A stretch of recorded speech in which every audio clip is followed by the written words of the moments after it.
Hello everyone, my name is Mohammad Mudassir Ansari and I'm a first year PGDM student at Institute of Rural Management Anand.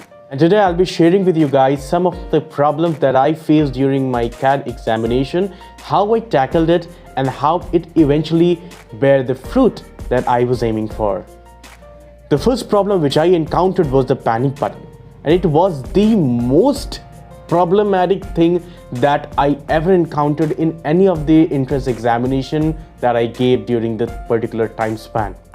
As soon as I entered the examination hall where the exam was to be conducted, somehow due to the overthinking of how the examination will be, how the questions will be, what will be the difficulty level of the question to be asked, I started thinking a lot to a point that I went totally blank. This is the situation that most of us face.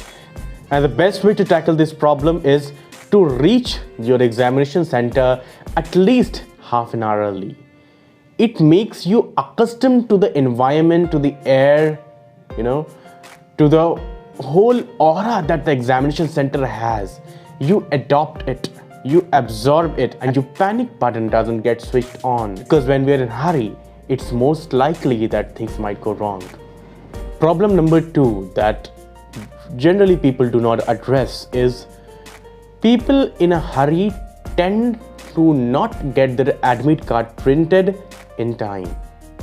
Do not wait for the last day to get your admit card printed, because there is a high possibility that your examination is scheduled for 9 a.m. or 9:30 a.m. in the morning, and due to lockdown, most of the shops that do these photocopies of printing is closed. As a result, again panic takes place. Do not wait for the last day. Get your admit card printed before the D-Day. Problem number 3. Dress appropriately.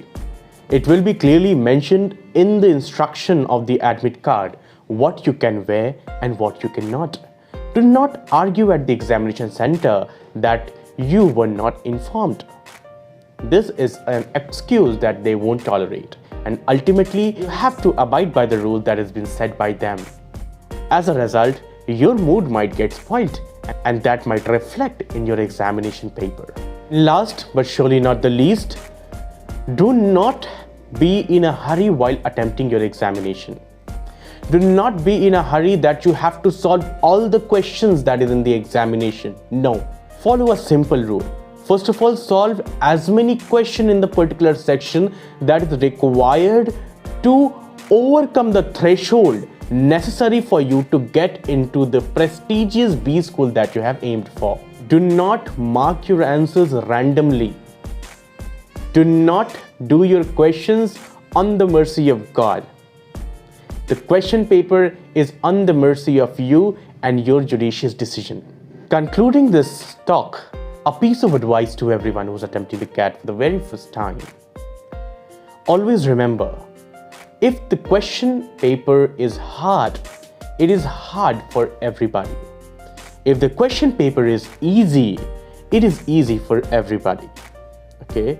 So if the question paper is hard, do not start speculating that you are unable to do a particular set, you are unable to solve good number of questions, and your chance to get into prestigious B school of a country might be reduced. So believe in yourself, do your best, and I hope you'll sail through. All the best from my side, and I hope you get the percentile you desire for and the percentile you deserve. Till then, thank you, and you have a beautiful day.